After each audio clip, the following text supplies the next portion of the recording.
China sits squarely in the intersection of two quintessential trends of the modern age: rapid industrialization and urbanization on one hand, and China's trademark hyper-financing on the other. Any successful industrialization and urbanization requires new roads, new buildings, and new industrial plant, all of which require massive volumes of steel. Hyperfinancing can help make all that happen. But in doing so, it overbuilds everything. Not just the roads and buildings that mean yet more steel demand, but also the industrial plant that is used to make the steel in the first place.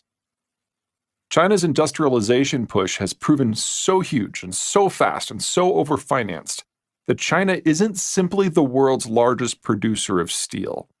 It regularly ranks among the world's top 4 importers of steel, particularly the product sets on the higher end of the quality scale. But that overfinance also means China produces steel with zero regard for the reality of domestic needs.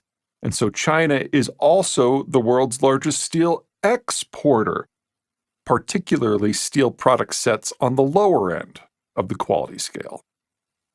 All that requires a worldful of iron ore. China isn't just the world's largest importer of the stuff. It doesn't simply take in more than the rest of the world combined.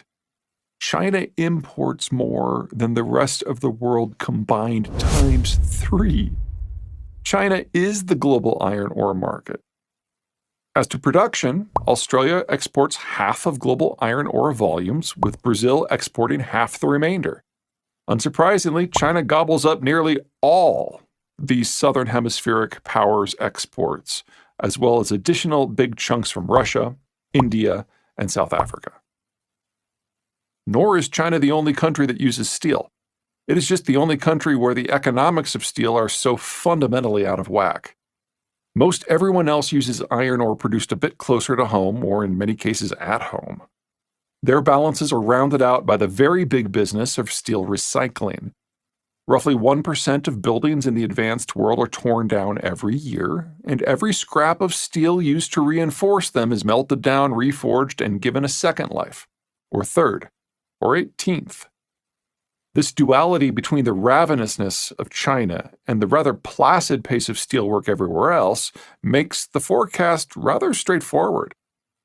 The vast bulk of the world's iron ore production comes from countries that face limited to no security threats as the world deglobalizes. In descending order, Australia, Brazil, India, South Africa, Canada, and the United States. However, the countries that export the vastness of global steel, in ascending order, Ukraine, Germany, Russia, Korea, Japan, and above all China, are somewhere on the sliding scale between facing severe complications and utterly screwed.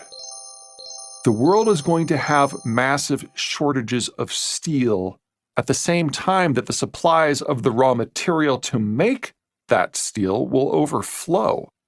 The solution is simple. The world will need more smelting capacity. But it is critical to understand that not all steel is created equal. Unlike most materials, all steel is 100% recyclable. But recycled steel is not the same as virgin steel.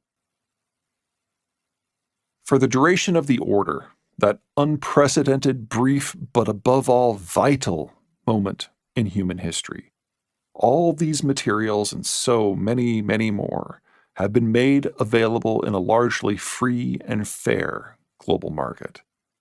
Their availability isn't simply what our modern life is built upon. It has been a virtuous circle. The order established stability, which fostered economic growth, which enabled technological advancement, which led to the availability of these materials, which allowed their inclusion into the products, modernity, and lifestyle of the modern age. In the order, the only competition over materials access was over market access. Invading countries for raw materials was expressly forbidden. You simply had to pay for them. Capital-rich systems, therefore, enjoyed the best access. The Asians, with their hyper-finance model, kind of cheated, with the Chinese ultra-mega-huge hyper-finance system tending to gobble up anything it could. Without the rules and constraints of the order in place, money on its own just isn't going to cut it. Without the order, it all unwinds. This is far worse than it sounds. In the past 75 years of the order, the list of materials critical to what we define as modern life has expanded by far more than an order of magnitude. With the exception of the United States, which will retain full access to the Western Hemisphere and Australia, as well as the military capacity to reach anywhere in the world, no one will be able to access all the necessary materials. They are simply too scattered or, alternatively, too concentrated. A few countries with local deposits or militaries with reach can try, but it is a short list. United Kingdom, France, Turkey, Japan, and Russia.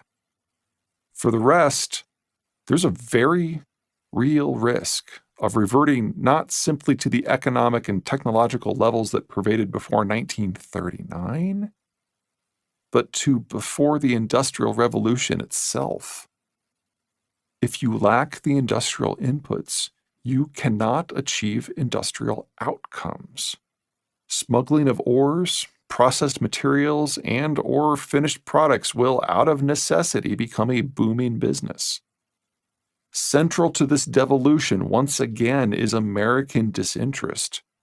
The Americans can access what they need without massive military interventions. This will generate not the sort of heavy American involvement most countries would find distasteful, but instead large-scale American disengagement that most countries will find terrifying. If the global superpower were involved, at least there would be some rules. Instead, we will have erratic, intra-regional competitions in which the Americans will largely decline participation. Erratic competition means erratic materials access, which means erratic technological application, which means erratic economic capacity.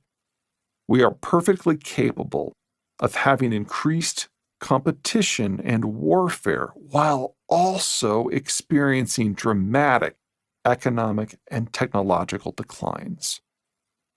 So this is how it all falls apart.